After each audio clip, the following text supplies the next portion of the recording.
Good morning, everyone. So today I'll be doing the analysis of the Hindu 12th of October. So let's start with the analysis. So the first page of the news is Operation Ajay set to evacuate.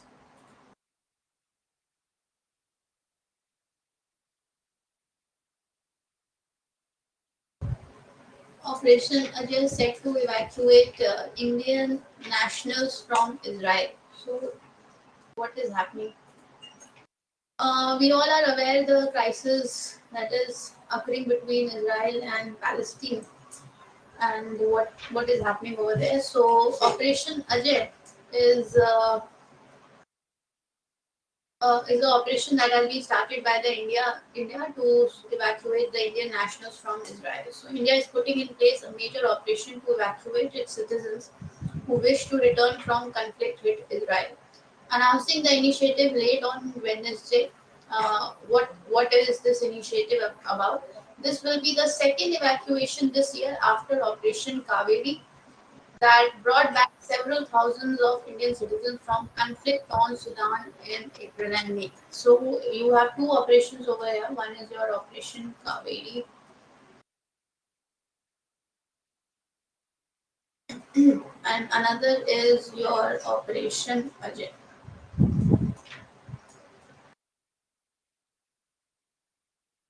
So Operation Ajay talks about what?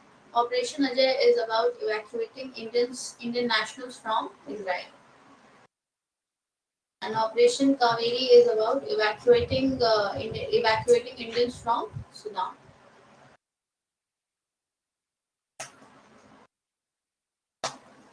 Now launching Operation Ajay. Launching Operation Ajay to facilitate the return from Israel to our citizens who wish to return.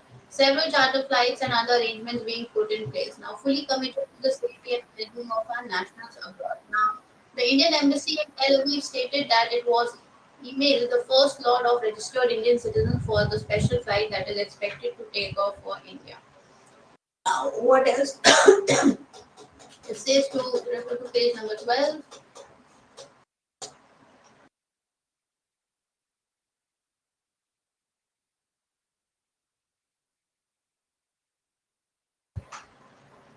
Okay, so following that ground, sky, and sea attack, Israel has launched a massive military strike against Gaza Strip. The rapid escalation has also drawn the Hezbollah in the southern Lebanon, which has lobbed rockets at Israel's northern territory, drawing Israeli strikes.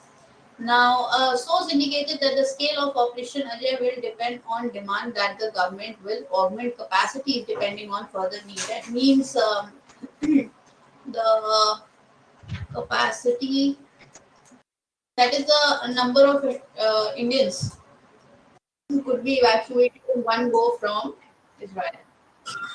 Now, India has been preparing for the escalating situation soon after the conflict erupted on Saturday. The minister will operate simultaneously from the ministry will operate from simultaneously from the New Delhi. Now, there are at least 900 Indian students who are enrolled in various Israeli universities and institutions. Thus, that apart, a large number of traders, IT professionals, and domestic workers and caregivers work in Israel. A significant part of Israeli population consists of Indian origin Jews who trace their background to Kochi, Kolkata, and Mumbai. After the outbreak of hostilities, Meghalaya's CM had brought to notice that pilgrims were stuck in Bethlehem in the Palestinian territories and sought assistance from the external investors. So, if you see, there firstly we have a lot many Indian students who are stuck in Israel, and next are your people with pilgrim purpose who are stuck in Iran. Fine. Okay, so let's move on to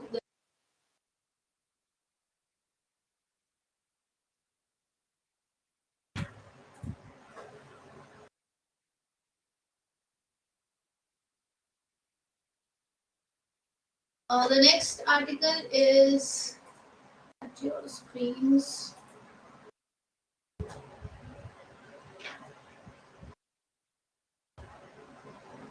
Okay, UNSC reform is a song in a loop.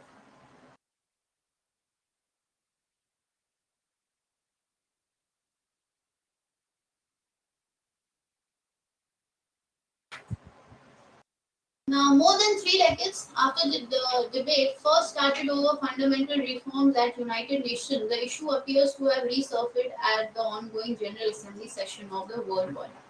Now, the Security Council has ceased to be the guarantor of the world security and has become a battleground for the political strategies of only 5 countries. Now, there has always been a question that the permanent commission that the permanent thing that has been awarded to these 5 countries, should it be taken away, or should more countries, or should more content be brought in? So that has always been a question. Now, this is what exactly they are saying, that the author is saying that the Security Council has ceased to be the guarantor of the world's security and has become a battleground for the political strategies of only 5 countries.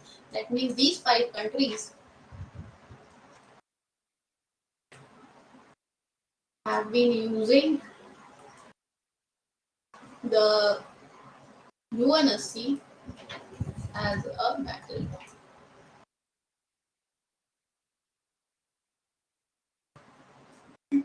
The world has changed, our institutions have not. We cannot effectively address problems as they are if institutions do not reflect the world as it is. Instead of solving problems, they risk becoming part of the problem. That means from problem solver, it has become one of what? Problem maker.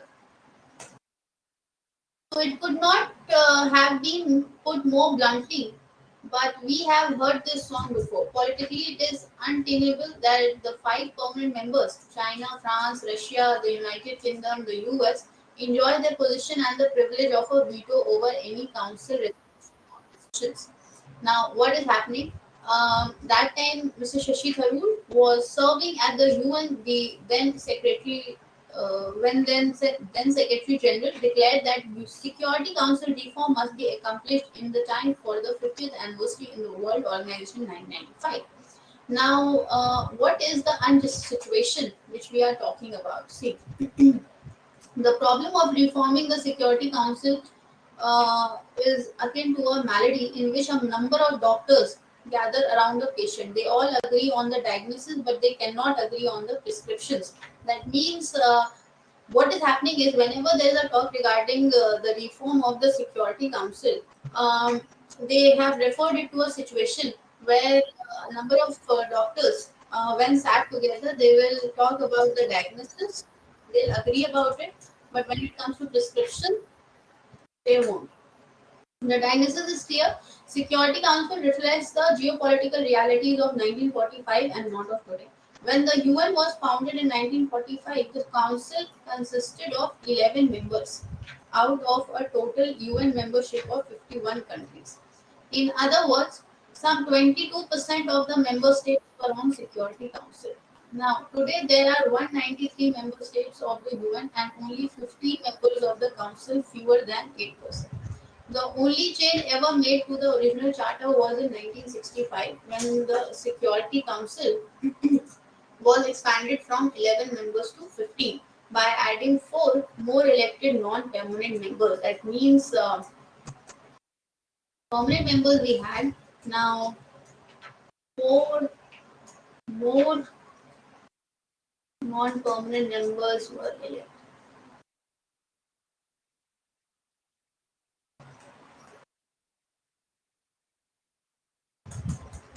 So many more countries, both in absolute numbers and as a proportion of the membership, do not feel adequately represented on the board. The composition of the council also gives undue weightage to the balance of power of those days. For example, see, when you will, or if you have done world history and all, and if you have a little bit idea even of IR section, you will know that Britain was that time very powerful, and what was happening, the permanent commission that was granted based on those scenarios, not on the present day scenario. So that's what they are saying, that Europe, for which for instance, which accounts for barely 5% of the world's population, still control 33% of the seats in any given year.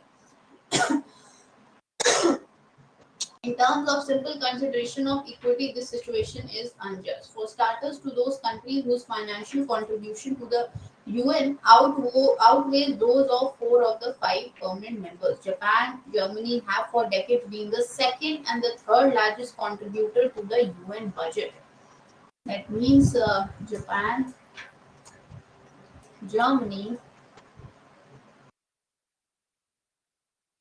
have been the second and third largest contributor towards the UN. So see, if those countries, who will be contributing immensely on these forums.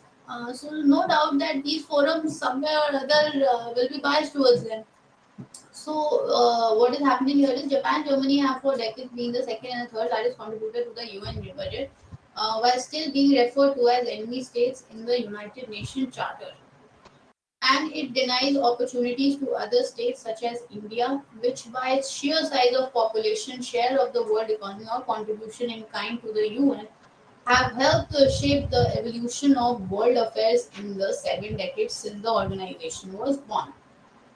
Now, so the Security Council is clearly ripe for reform to bring it into the second quarter of the 21st century.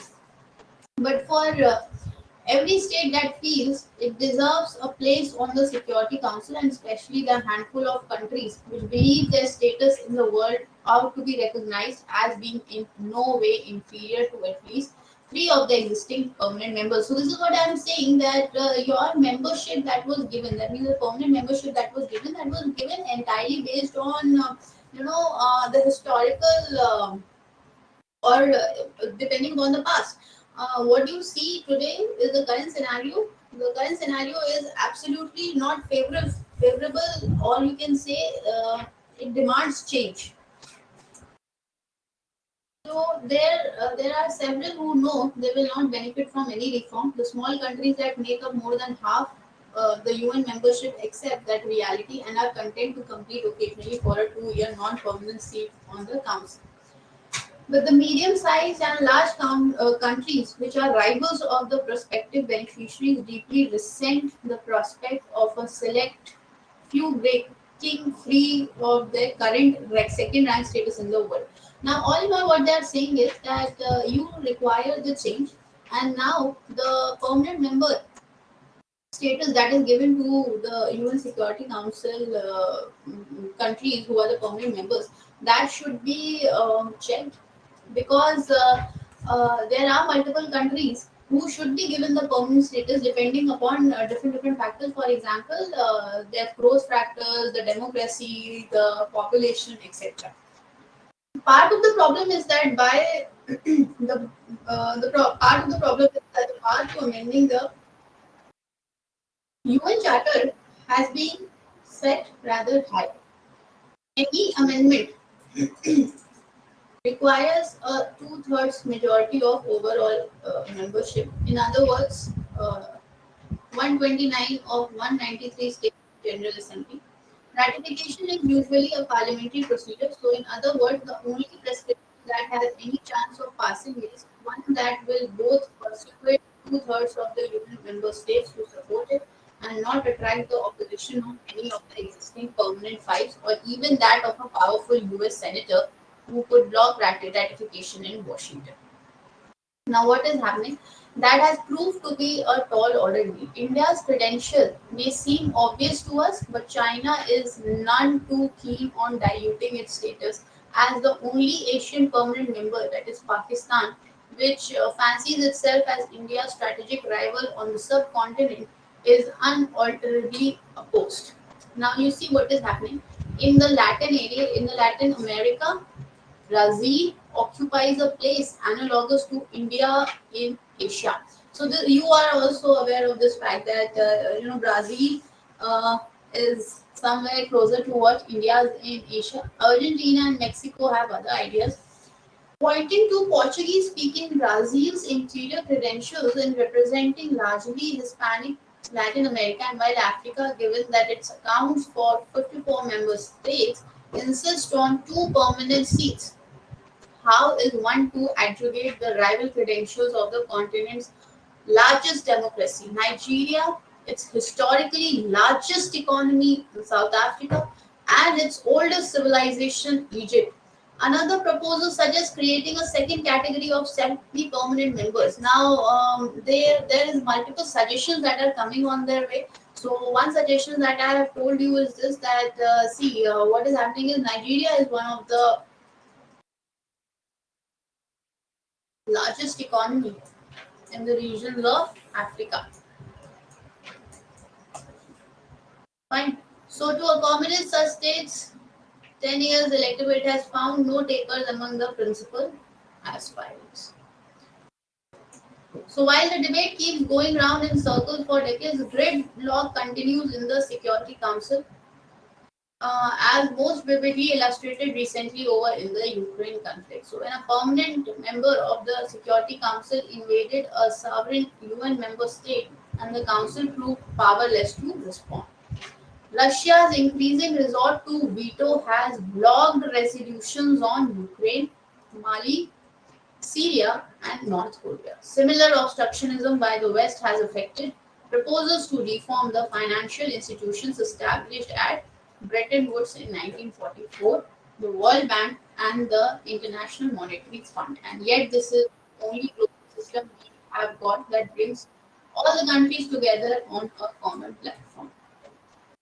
So, the author has came with multiple suggestions based on the facts and evidences that UNSC once again need to think about the reforms they have been talking about and the flaws that are there.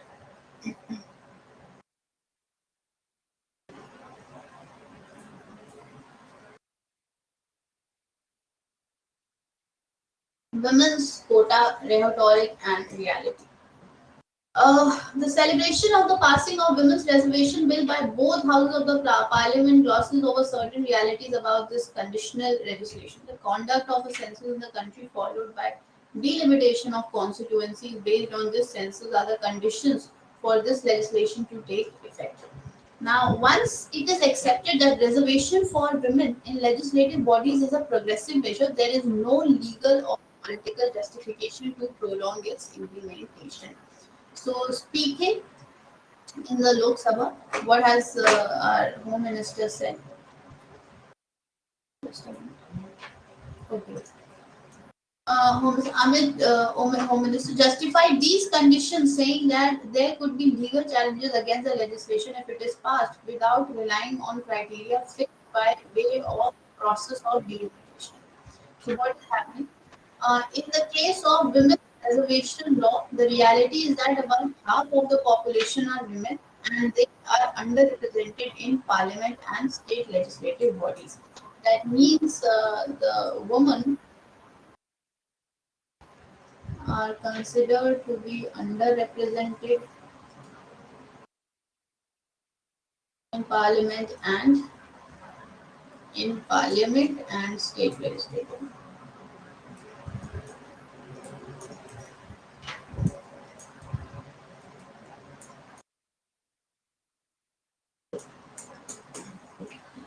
The reports show that maximum allowed are 550 seats in Lok Sabha. Only 82, that is 15%, are represented by women, and out of 250 members in the Rajya Sabha, only 31, that is 12%, are women.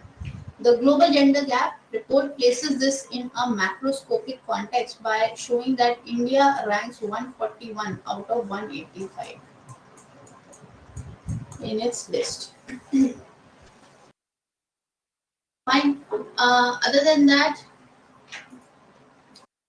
Article 81(2)(a) of the Constitution states that number of seats in the Lok Sabha for a state should have a correlation in the population of the state, and so far as practicable. The criteria should be the same for all states. Article 170 concerning the legislative assemblies of the state also takes population as the basis for designing constituencies. However, the delimitation in India is a contentious issue. It acts as an incentive for population. Why is it going to act as an incentive for population? Because population expansion with regard to development and family planning. This was why a full-fledged delimitation was kept in abeyance in India since 1976. Now it is now expected to be carried out after the census, which only be held by 2026. But as scholars are predicting, this demographic detonation will cause another big fork in the future allocation of political power and associated resources. Now there are various qualms about it. Why? Because see, when you are bringing the reservation bill, when Noida became an act, so Women's Reservation Act. Now what is going to happen is that. What the article is talking about is that delimitation need to be checked down, and all these activities would perhaps change the demographic factors. South Indian states reduced their population by scientific means, whereas North Indian states in general and states such as Uttar Pradesh and Bihar in particular have failed to do so. South Indian states have raised concern about this proposed delimitation. This could lead to two outcomes. That means the present day delimitation that we are having, it would be having two outcomes. The delimitation would get prolonged by years, which in turn will defer the materialization of the women's quota law. That means the purpose for what this women reservation has been brought in won't be served. So what is going to happen? Instead of bringing in development and what is going to happen is that materialization of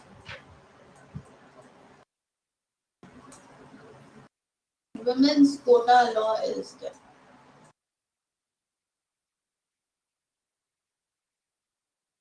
It might happen based on population, which in turn would translate to undue advantage for certain states in the north. Now, these are situations that relevant provisions in the Constitution, namely Article 81 and 170, fail to foresee.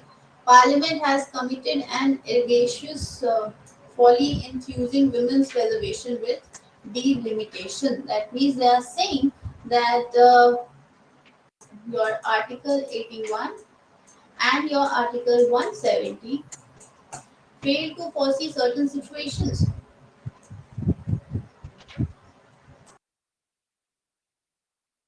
And what is that? Parliament had committed an egregious folly in fusing women's reservation with delimitation. Now, see, this is what exactly I'm saying right from the starting of your article. And what is that?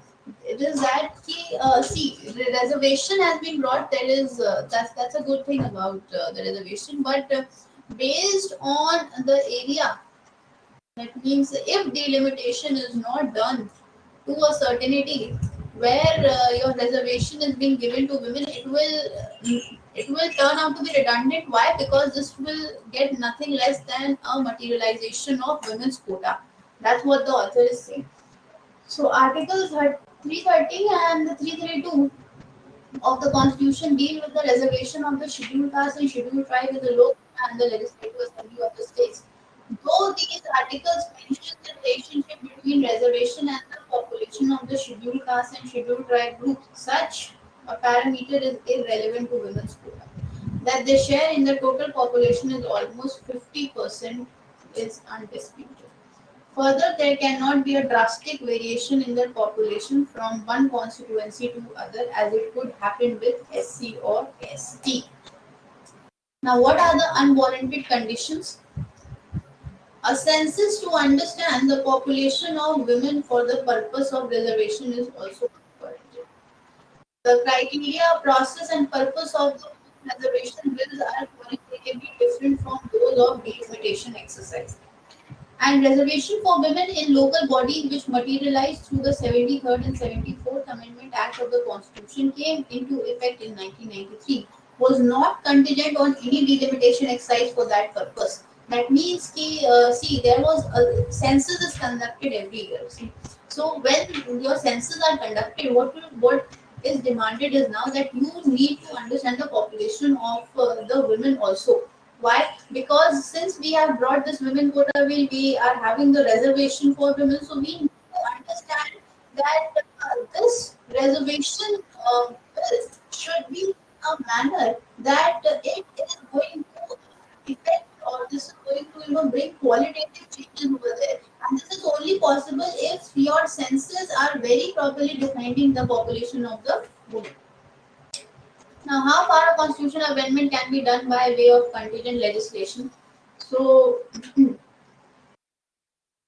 in Hamdard Dawakana versus Union of India, the Supreme Court hinted that in conditional legislations for the statute to take effect, there could be further dependence on the executive or even on the legislature of the future.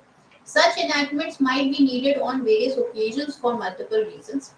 Women's reservation with the uncertainty of a future delimitation process, that too in the case of a that too in the case of the constitutional amendment. Parliament has made populist rhetoric at best or committed a constitutional blunder at worst. The secrecy maintained on the subject till commencement of the special session was also thoroughly undemocratic.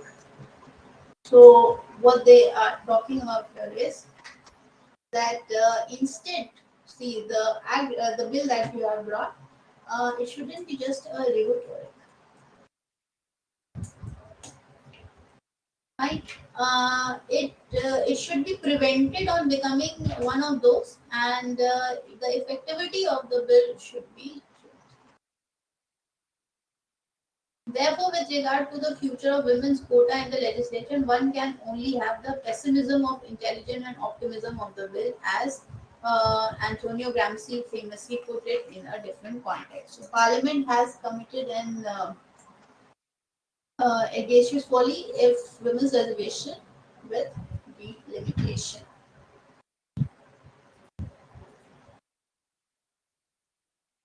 Fine. Let's move on to the next one.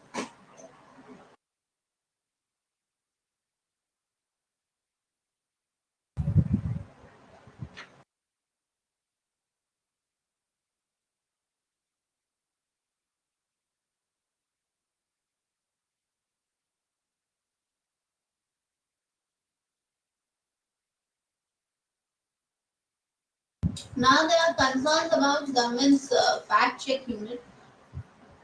Board to Information Technology Intermediary Guidelines and Digital Media Ethics Code Amendment Rules, that is 2023 IT rules, say about identifying the fake news.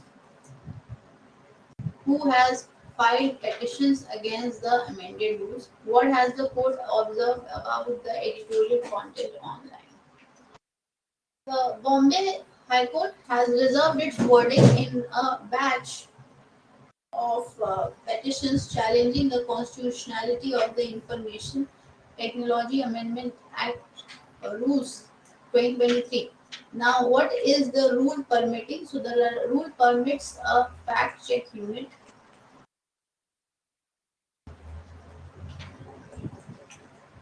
of what? Of union government.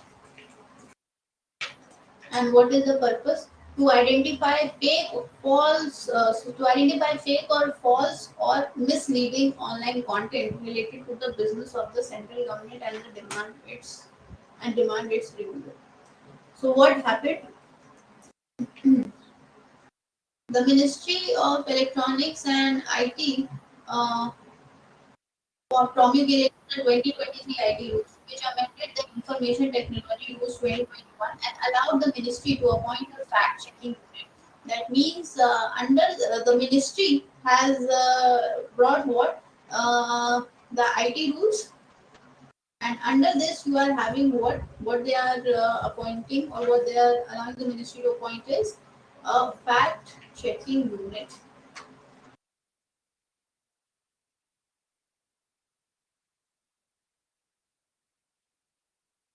And what is this? Subsequently, Kunal Kamra, a political satirist, the association obeyed. So they have filed a writ petition before the Bombay High Court.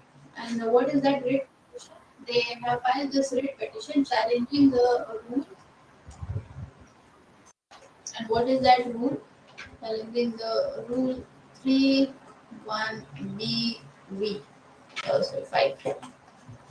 31B5 of the IT rules that permits the government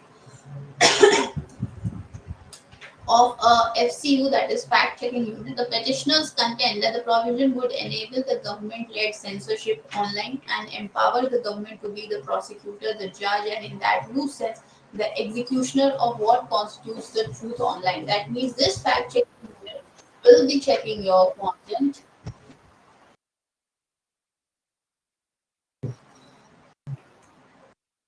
so as to what? Empower the government. Now, defending the provision, the government has argued that FCU will only notify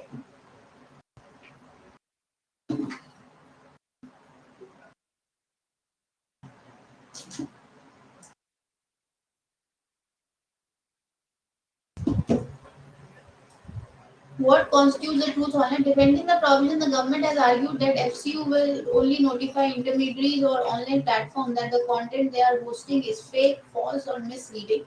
A bench compromising Justices G.S. Patel and Neera Gokhale of High Court has said that it will pass its ruling on controversial amendments. The government has apprised the court that FCU will not be notified until the judgment is delivered. Now, what does the amendment say?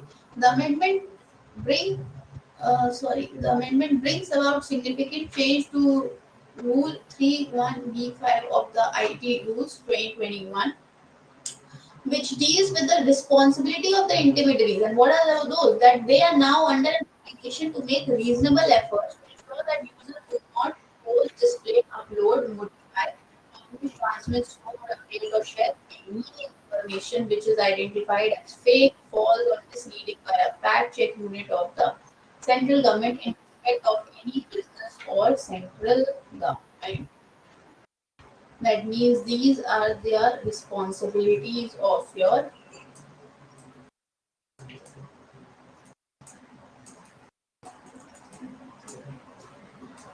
intermediaries.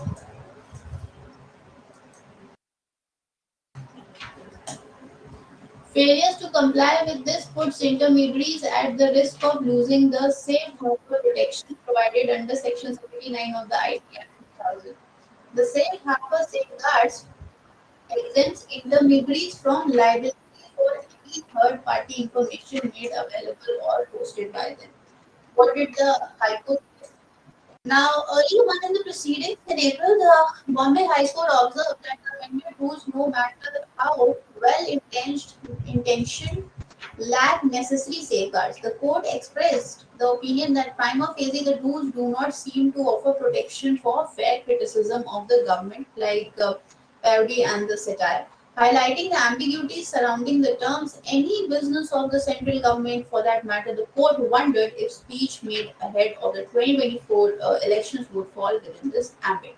That means, see, what is your rule saying that no matter how well mentioned, but they have necessary safeguards. What all that rules regarding your IT check. So for that matter, your fact checking units, etc. It then inquired if publication questioning the veracity of such political speeches would be covered by the amendment, thus empowering the government to identify fake or misleading news. Now, what is happening is the court remarked that if the consequences of a law are unconstitutional, it has to be done away with no matter how laudable the motive for introduction was. The remark was made after a senior advocate has argued that the amendment violates Article 14 of the Constitution by discriminating between false news about the government and the other false news. Now, you see, the false news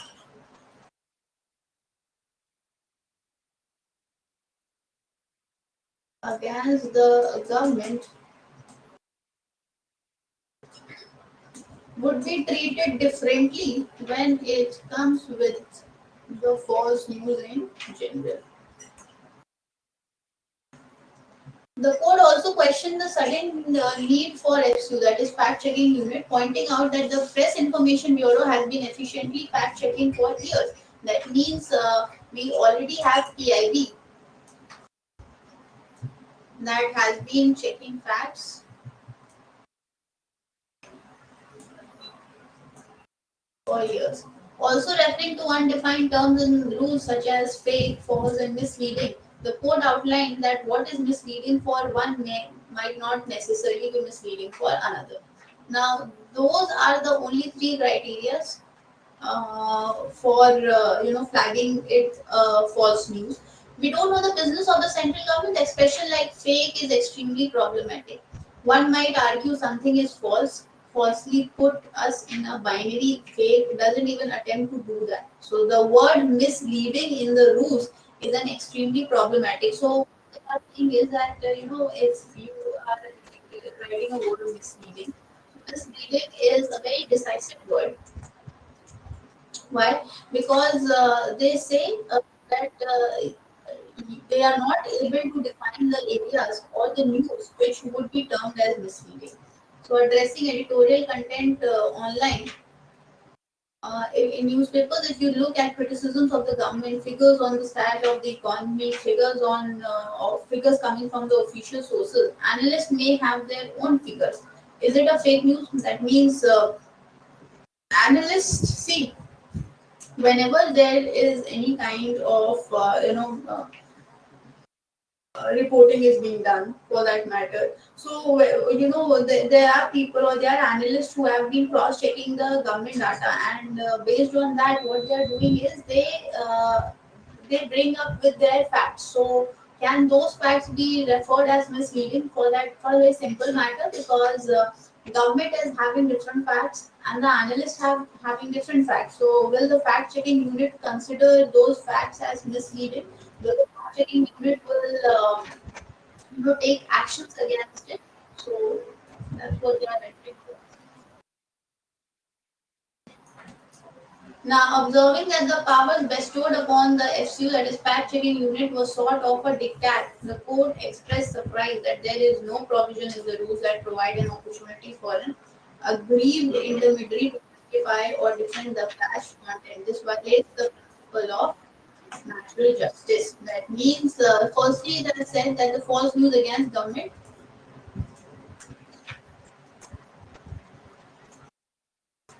and false news as in general will be treated differently. Then the word misleading is decisive because it is going to bring a lot of content in it. So when it is going to bring in so much, then the question arises that all this is going to violate what principle of natural justice. Now, similarly, the court said that it was troubled by the fact that even the user whose post has been removed or whose account has been suspended by the intermediary after being flagged by FCU was left with no recourse or remedy. That means once the FCU, is, the fact checking unit is going to flag account as the one who is posting fake news, fake etc., fake articles. So what is going to happen is that the account will be suspended. So is there any other option left for that account to retrieve? Because it is said that if you once the account is being suspended by the intermediary after being flagged by the FCU was left with no recourse or remedy. Now here is a gist.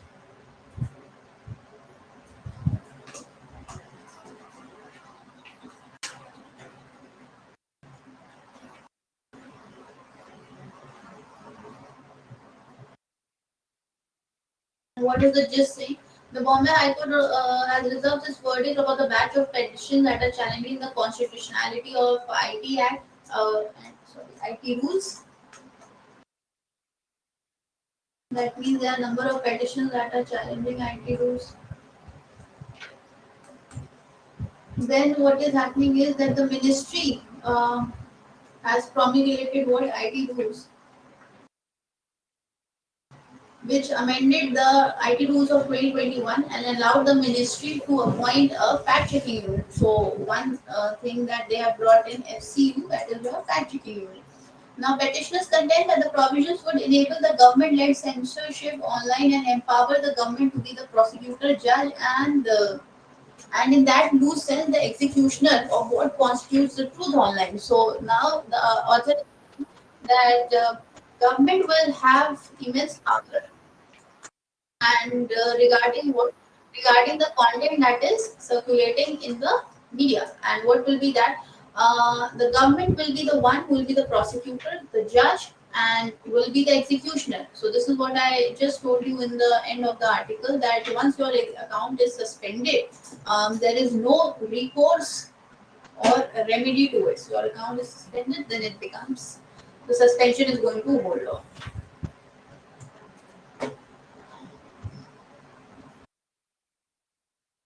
Okay.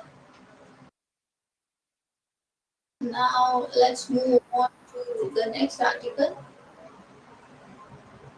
We have done UNSC, we have done women quota, then we have done concerns about fact check units, we have done Operation Ajay.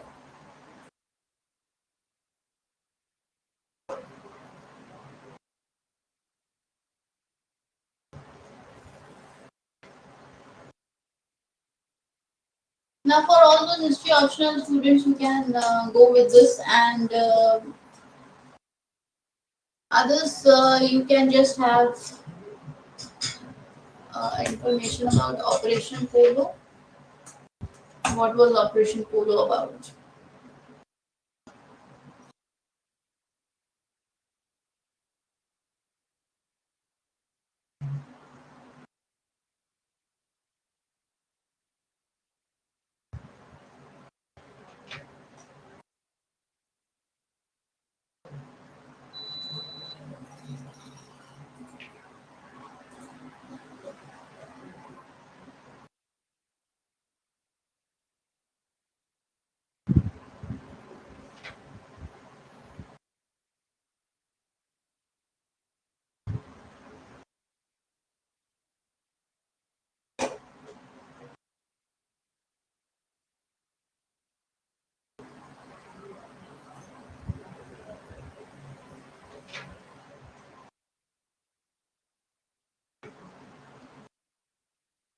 Now, this is also important, but let's wait for the entire article to come in. But let's get a brief idea about it. Supreme Court divided on women's right to end 26-week pregnancy.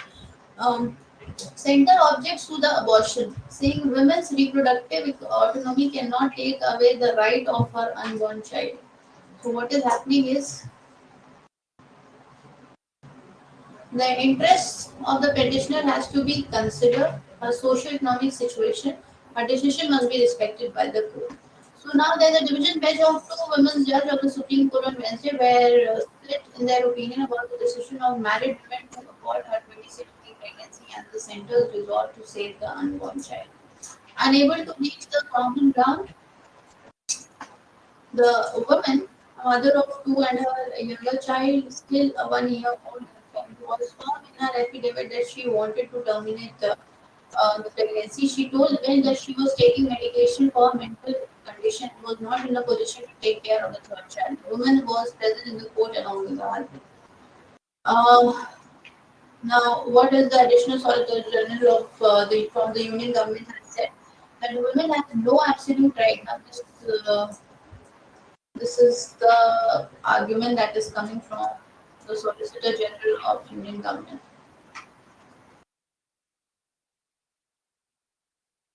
Absolute right. Women has no absolute right of autonomy to exercise their reproductive rights in a way that would take away the rights of her unborn child. So the Solicitor General is of the opinion that women has absolutely no right to take the rights of the unborn child.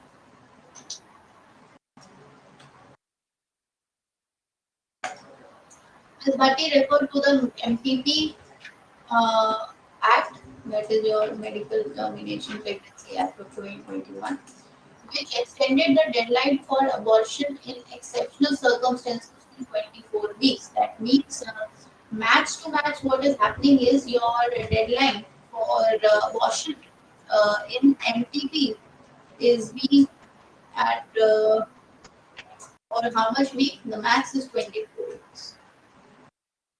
She said these circumstances allowed medical termination only if it was necessary to save the life of the mother or in case of fatal deformity detected in the fetus. Now, what is happening is once there is a viable baby, the relief cannot be one sided. Unless she wants to keep the child, her right to bodily autonomy or integrity cannot be beyond the act. A fundamental right to choice can be curtailed by the parliament. So, what is happening is that the bench of Justice Kohli and Nagar had, after getting a report from an all AIDS, allowed MTP, that is medical termination of women's pregnancy, in accordance with her wish. So, however, the union returned to the Supreme Court with an application which said that one of the expert doctors on the medical board had uh, talked about saying that the child should be given the chance to survive. So, if you see, the counter arguments is saying that the unborn child has the right to live and should be given the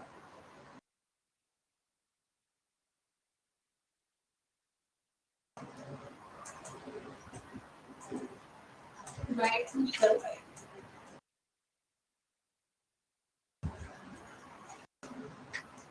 A categorical medical opinion has came now that the child has a chance to survive. The state has a responsibility. The women's lawyer, in turn, submitted that the court should give what paramount consideration to the mother. The first concern is the mother. The child's interest is secondary.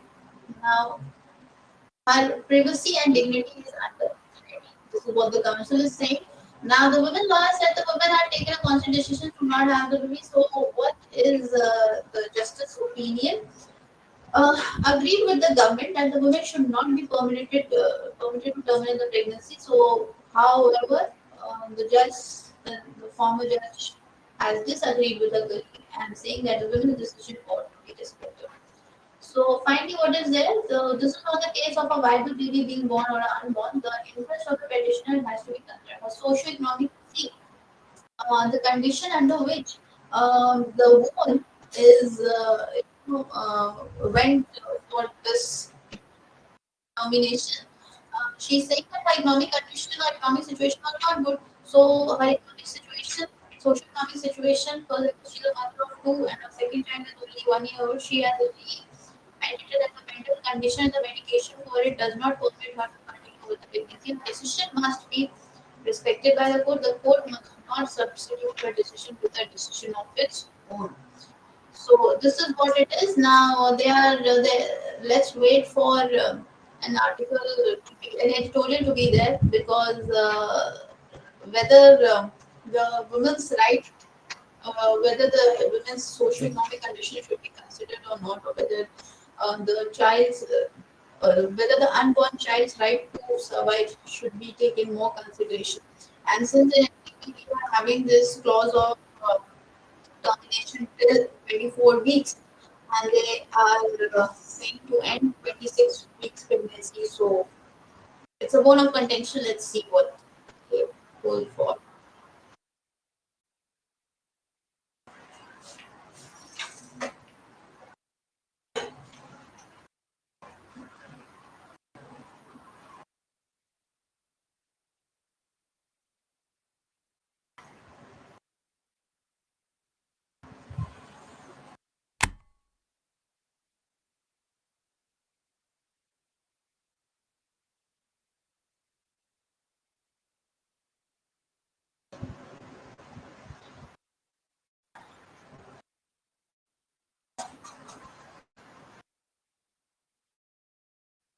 Okay, so here is the news.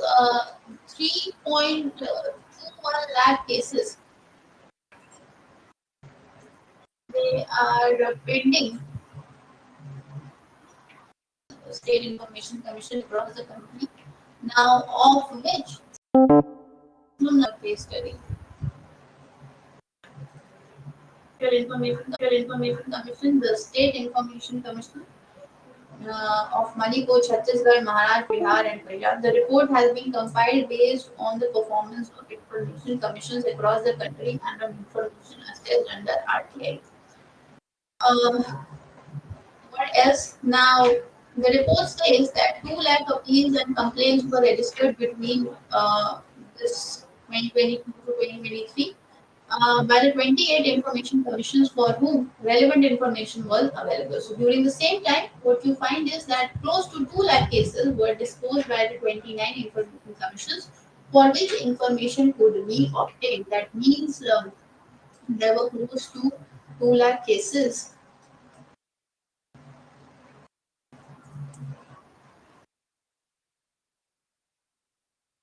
for which information could be souted, but what happened was that yeah, but what happened was that the information could not be obtained, and based on which these much of cases were disposed.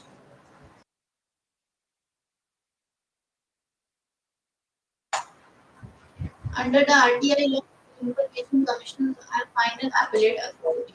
So, who is the final appellate authority? It is RTI, based on RTI law. The final appellate authority is your information commissions.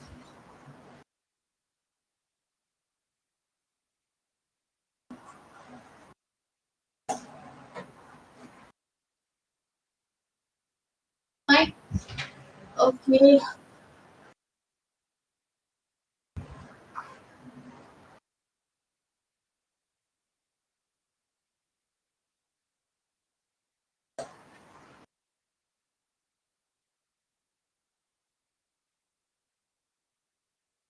Now, if you see in this page, India used to be a friend of the world, the voice of the global south, and to work to ensure a free, open, and inclusive Indian Ocean region.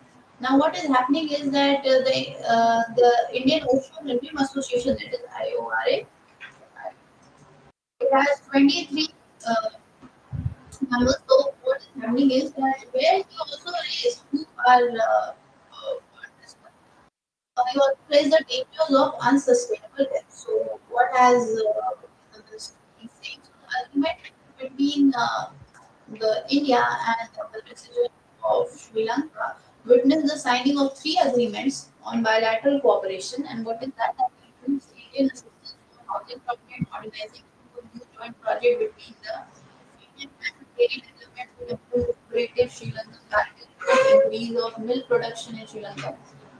Now the minister's visit has also they have talked about the Belt and Road forums where they expected to discuss the Sri Lankan debt crisis, Chinese infrastructure project. Now we should be clear where the dangers are, be it hidden agendas in viable projects, exchange of experiences, sharing of best practices, greater awareness, deeper collaboration are all part of it. Now, what is the talk with the International Monetary Fund? Uh, the government is continuing negotiations with IMF for $2.9 billion bailout to avoid a debt crisis with the second tranche of $330 billion. Now, Sri Lanka has won the support from India, including through lines of credit, debt payment moratorium, currency swap arrangements, etc. So, based on these multiple arrangements, um, India shall be working with Sri Lanka. Why? Because somewhere or other they also know that there won't be a debt crisis that will be happening if they are working with Sri Lanka. So after taking charge of Indian Ocean Rim Association, which was largely chaired the grouping in 2003, was he was a founder of the Bandung Conference, which led to the non-alignment movement and also had introduced a UN resolution to declare the Indian Ocean region and its airspace a zone of peace.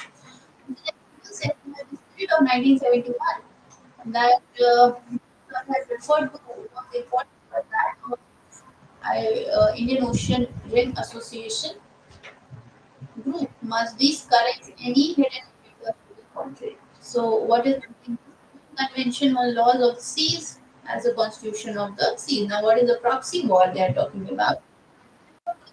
Organization The position in Indian Ocean Region, so Indian Ocean Rim Association, we want an ocean which is free, open, inclusive, rules with ocean for the benefit of all the people. We don't want anyone to say a proxy for the Indian Ocean specifically. Now, during the meeting, Sri Lanka took over as the chair and India was chair of IORA group, which would include 23 countries from South Asia, Southeast Asia, Australia, West Asia, Africa, and all of them. So, in addition, about 11 major powers are dialogue partners, including China, US, UK, Russia, Japan, Turkey, and the most recent entry that is Saudi Arabia. So, this was for written analysis.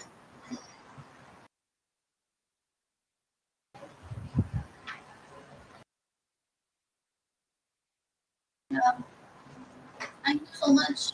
I'll see you tomorrow.